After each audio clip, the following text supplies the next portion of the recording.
If you thought Season 4 ended crazy, Season 5 Episode 1 just said, "Hold my drink."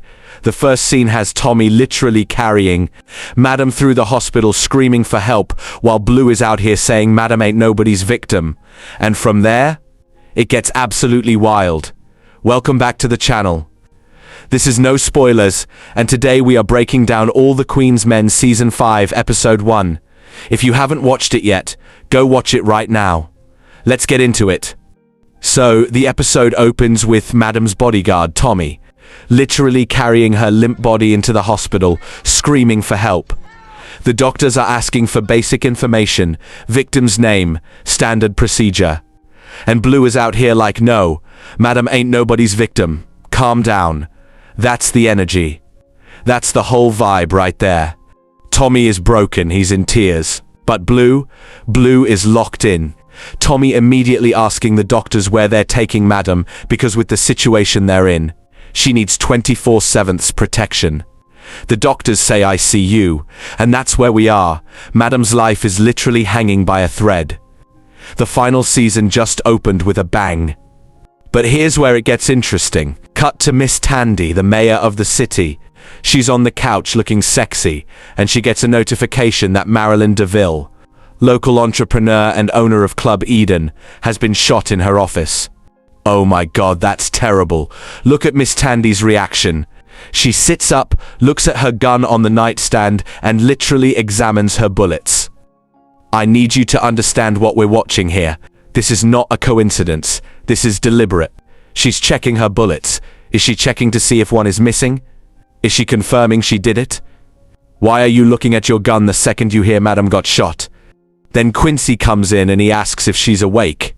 Tandy asks him what they did last night because she can't remember, and Quincy tells her she was going off about Madam, like full rant mode. So, we have established Miss Tandy was drunk and high, ranting about Madame. She heard the news, and her first instinct was to check her gun. That's suspect behavior number 1, and it's only been 5 minutes. Now cut to the hospital where the entire dance crew has shown up. We're talking Big D, Doc, Trouble, Babyface, the whole squad, except one. Midnight is not there. Trouble's on the phone calling Midnight telling him, yo, everybody's at the hospital, we need you here now, and Midnight ain't answering.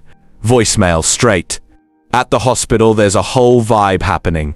Everyone's sad, everyone's hoping Madame recovers, but then you got some other stuff brewing. Doc's got his face printed on papers by this chick that worked in the police station and labeled him as a rapist. So the ladies in the hospital saw him, and they are side-eyeing him crazy because of that. That's a whole separate problem Doc's dealing with. Amp shows up asking Blue about his aunt, that's Madam, then Dime, who's Amp's situational girlfriend, hears the news and rushes over. But the concierge? He's also at the hospital, but he's hiding.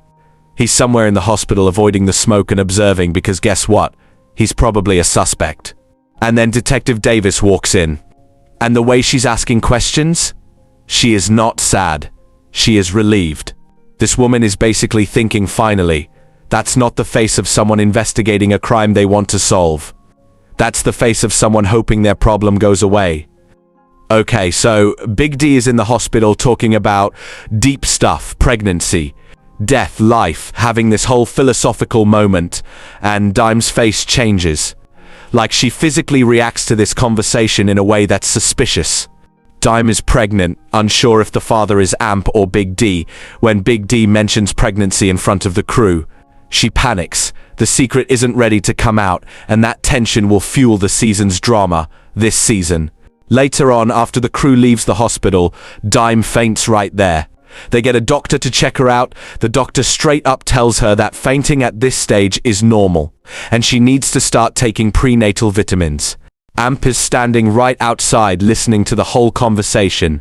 He hears prenatal vitamins and he knows Dime is pregnant, and you see the shock on his face. Now he's walking around the hospital knowing his girlfriend is pregnant. Okay, so the dance crew is chilling at the hospital, and suddenly Midnight pulls up looking like he just walked out of a horror movie.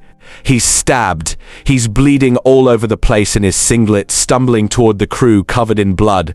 Everybody's freaking out, asking, yo, who did this? And Midnight's like, Renee, that girl I was with. She said if she can't have me, nobody can. So Renee stabbed Midnight because of relationship drama. But here's the thing, even though Midnight is literally bleeding out and in pain, his first question is about Madam. How is Madam? How is she doing? That loyalty, man. That's real. So now we got Midnight stabbed, Madam shot, and the crew is falling apart. While all this chaos is happening at the hospital, Madam's in her hospital bed dreaming. And in these dreams, she's talking to Dia Rods, the prosecutor who's been going after her. And Madam is asking her, how much longer do I have here? Dark question. This is interesting because it's showing us Madam's mindset. She knows she's made enemies. She knows she's done things. But in her mind, everything she did was about survival. Now, while Madam's unconscious, the concierge sneaks into her hospital room. He goes to her bedside, and then he removes her oxygen. He literally takes off her oxygen mask. What is this guy doing? Is he trying to kill her while she's in the hospital? Is he trying to finish the job? But then, boom, Mr. James walks in. Madam's father, the man who's supposed to be dead. He's in disguise so nobody recognizes him. And he warns the concierge, be aware for what's coming for you. And the concierge hits him with this line, if I wanted Madam dead, she wouldn't have made it to the hospital. So, the concierge is confirming he didn't shoot Madam, but he's also willing to hurt her while she's vulnerable. That's a whole different level of shady. The crew goes to Matty B's restaurant because everybody's sad, but also everybody's hungry. That's real. They're talking about how crazy it is that Madam got shot. What they're gonna do with their lives now that Club Eden is closed as a crime scene. El Fuego comes in with some new initiative that sounds encouraging, something to help the crew stay afloat while Club Eden is shut down. But the real moment? Doc goes to pay the bill, and there's a lady sitting at the counter who just paid for Babyface's food. A cougar, an older woman. And Babyface, this man, he immediately goes over to talk to her. She's flirting with him. They exchange numbers. He walks her to her car, and when he sees it, bro, he knows he caught a good one.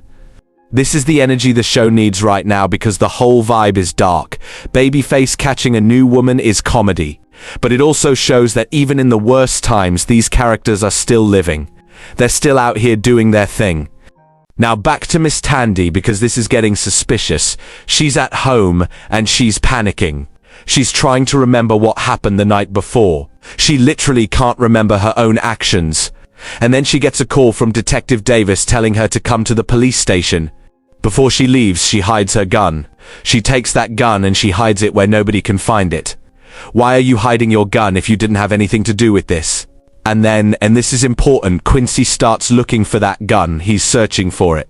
So either Tandy told Quincy she had something to do with the shooting, or Quincy suspects she had something to do with it. Later, Quincy is watching the news. And the news says that whoever has information about who shot Madam will get a hefty reward. And Quincy smiles. He's smiling about the reward money. Why? Because he knows something. He either knows that Tandy did it, or he knows who did it. So we got a suspicious mayor with a gun she can't explain. A boyfriend who's looking for that gun, and a reward that's about to change everything. Davis shows up at Club Eden, which is now a full crime scene. The police have put padlocks and notices on the gates. It's officially off limits. But Blue shows up too. And her and Detective Davis go back and forth like they always do. Davis is telling Blue she can't be here. This is a crime scene. You can't be snooping around. But Blue is stubborn. She's making sure the detective is only looking at the shooting, and not digging into other criminal activity at the club. Who shot Madame? Top suspect number 1, Miss Tandy, the mayor. She checked her bullets the second she heard the news. She was drunk ranting about Madam. She hid her gun. She can't remember the night before. She got called to the police station. Guilty behavior. Top suspect number 2, the concierge she's hiding. He's suspicious. He's willing to hurt Madam in the hospital. He even said if he wanted her dead, she wouldn't have made it to the hospital. So maybe he's involved, but maybe he didn't pull the trigger. Top suspect number 3, someone we haven't met yet because Detective Davis is acting too happy about this. She's got something to do with it, or she knows who did it. And she's trying to use this opportunity to take Madam down for good. Season 5 is wild. Pregnancy, shady investigation. Tandy acting off, concierge scheming, Quincy knowing too much, and Mr. James back from the dead. Who shot Madam? See you all on the next episode. Peace.